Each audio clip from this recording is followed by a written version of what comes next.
This particular machine is called a drill press, and it's a fairly simple machine to use. You put a bit into this contraption down here, and you pull the lever and it drills a hole. Let me explain some of the parts. We have our lever. This is called the chuck. This is a keyless chuck, this particular model. Some older models will have what's called a key, so you're going to be looking for one of these to be able to put it in and loosen or tighten the chuck on the bit. This one, we hold the top, unscrew the bottom, or tighten it back up, and then you just hand tighten and you're good to go. We have our on-off switch right in the front.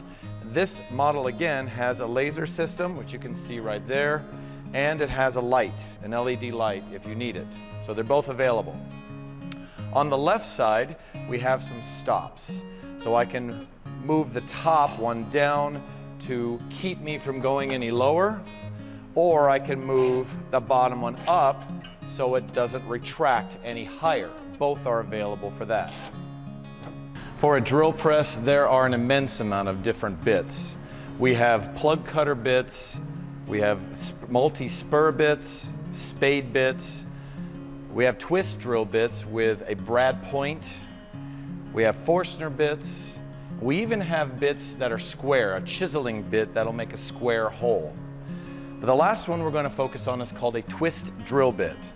So this is the twist drill bit, and to put it in, we come up to the machine, and remember, hold the top and unscrew the bottom until it fits in there. So keep going until there are 3 teeth in there that squeeze the bit. So we keep opening it, and those teeth will retract and open up. There we go. Once it's in, we're going to put it all the way in, pull it out about 1/4 of an inch, and then tighten it back up.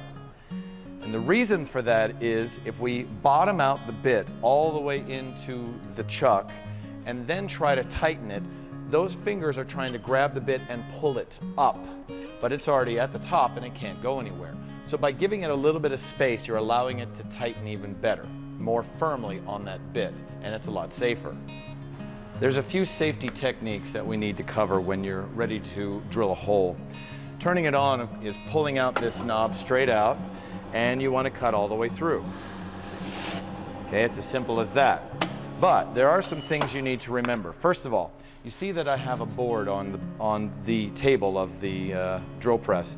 The idea, this is called a backing board, and it's there because as I drill through the hole, the last little 1/16 of an inch on this piece of wood is going to want to burst out.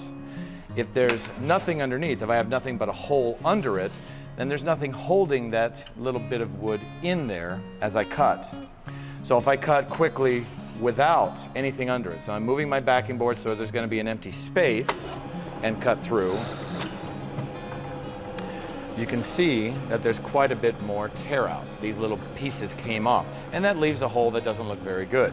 To get a nice sharp hole, find a spot without any hole in it already and make a nice even cut. Then when you come out, you have a nice clean drilled hole. As you're cutting holes in your board, this corkscrew shape of the twist drill bit is going to be trying to eject sawdust from the hole, and that's a good thing. We don't want it to clog up with sawdust. We need it to get out of the hole so it doesn't burn. However, that action also means that it's trying to lift the board off the table. When that happens, should that happen, if you don't have a good grip on it or your grip is way too far away, it's going to lift. So let's show you what happens. We go a little too fast perhaps, it lifts, and it does that. Now I've got a good grip because I knew it was going to happen. But if it, don't freak out, keep your grip and just push it back down on the table. Now while I'm safe, it's not spinning around, you can see that the hole is not circular and there's a lot of tear out. So it kind of ruined the piece. However, you kept your grip. So how far away should you hold? About 3 to 4 inches here. Honestly, the closer it is, the better. 3 or 4 inches. I don't want to be too close. I don't want to touch these bits. Some of the drill bits I showed you could really mess you up if you touched it. But the farther away you hold your grip, the more likely, there's less pressure directly here, the more likely it's going to lift up. So you want to keep your hand nice and close to the bit as you're cutting so that when you go through, it goes through and doesn't lift, doesn't jerk. Now that I know the bit is always going to want to lift this off, what if I have a tiny little piece that I'm afraid it's going to lose I'm going to lose my grip.